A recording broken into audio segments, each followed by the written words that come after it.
para mim: pastor, mas o senhor lembra que a Bíblia diz assim a respeito de Davi: a alma de Davi se apegou a Jonatas com amor. Depois ainda vai dizer que o amor de Davi para com Jonatas era maior do que o amor de mulheres. Então, quando você vê apenas esses versículos, puxa, fica difícil de entender. Ele usou isso aí para me dizer que, óbvio, né? Olha, por conta disso que o comportamento homossexual não é pecado. Por quê? Porque está na Escritura. Davi também era assim. A relação heterossexual, homem e mulher, era via de regra só para procriar. Apesar que no Império Grego tinha bastante disso. Aí a pergunta que eu e você temos que fazer é a seguinte: como entender uma passagem dessas? Será que de fato isso que 1 Samuel 18 diz é verdade? A primeira coisa que nós temos que lembrar é que há um contexto imediato em cada texto. Não se pega versículo isolado. Lembra aquela Bíblia de promessa? Você já teve daquela lá, né? Tudo marcadinho? Aquela chave para heresia, aquela Bíblia lá. Porque você pega apenas aquele versículo e talvez você pega totalmente fora do contexto, então você faz besteira. Então você primeiro precisa entender a questão do texto dentro do contexto, dentro da história a qual ele está sendo escrito.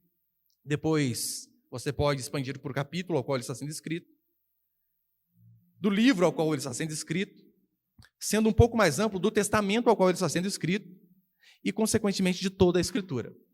Então, quando nós vemos algumas passagens difíceis como essa, nós temos que ir para a Escritura e perguntar: o que a Bíblia diz a respeito desse tema?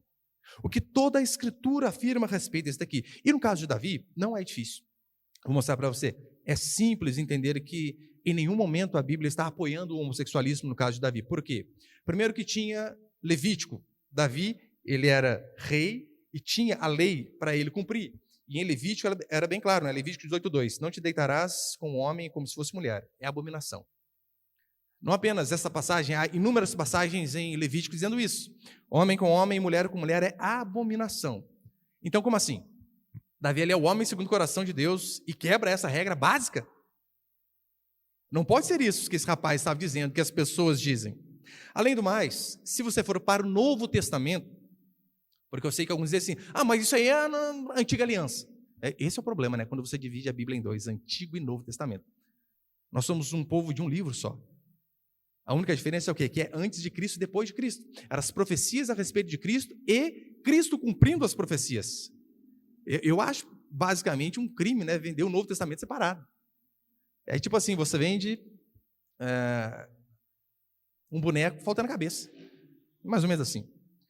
Então, você vê Paulo ratificando isso no Novo Testamento. Romanos 1,18, Paulo começa dizendo assim: a ira de Deus se revela do céu contra toda a impiedade e perversão dos homens que detêm a verdade pela injustiça. Deter ali é sufocar.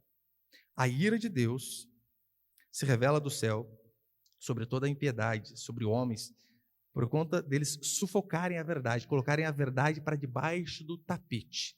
Então ele começa a dizer os motivos disso, né? Olha, vocês têm adorado mais a criatura que o Criador, vocês não têm reparado Deus na natureza, Deus se manifesta e vocês não têm dado glória a Ele. E então ele começa ali no versículo 21, 22 a dizer assim: até mesmo os homens, Deus os entregou em suas paixões, para que eles mesmos pudessem ter relações com outros homens, mulheres com mulheres, tendo em si mesmo a devida punição que merecem. E então você vê Levítico explicando, você vê no Novo Testamento bem explícito Paulo explicando a respeito da união homoafetiva, homem com homem, mulher com mulher.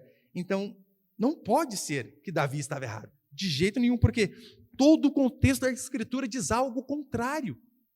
Então você vai pegar apenas aquela passagem, e com base naquela passagem você vai fazer uma doutrina, com base apenas naquele versículo. Não podemos fazer assim de forma nenhuma.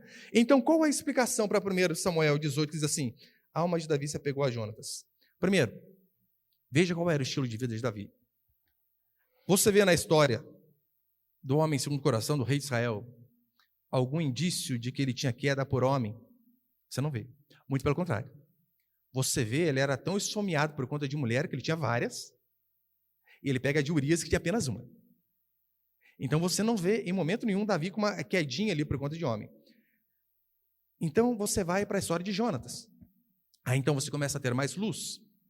Você lembra quem era Jonatas? Jonatas era filho de Saul. Quem era Saul? Rei. Quem assume o trono quando o rei morre? Filho. Ou seja, quem assumiria o trono depois de Saul? Jonatas. Só que ele era muito amigo de Davi e ele sabia, Samuel ungiu a Davi. O Senhor quer que Davi reine. Então o que Jonatas faz? Sabendo que Deus escolhera Davi, ele se abdica do trono e passa a Davi. Porque ele sabia qual era a vontade de Deus. E com base nisto, fica mais fácil da gente entender quando a Escritura diz que o amor de Davi para com Jonatas era maior que o amor de mulheres. Ou seja, Jonatas fez algo que nenhuma das mulheres de Davi seria capaz de fazer: se abdicar do trono por amor a ele. Em nenhum momento o texto tem alguma conotação sexual dizendo que eles poderiam ter algum relacionamento.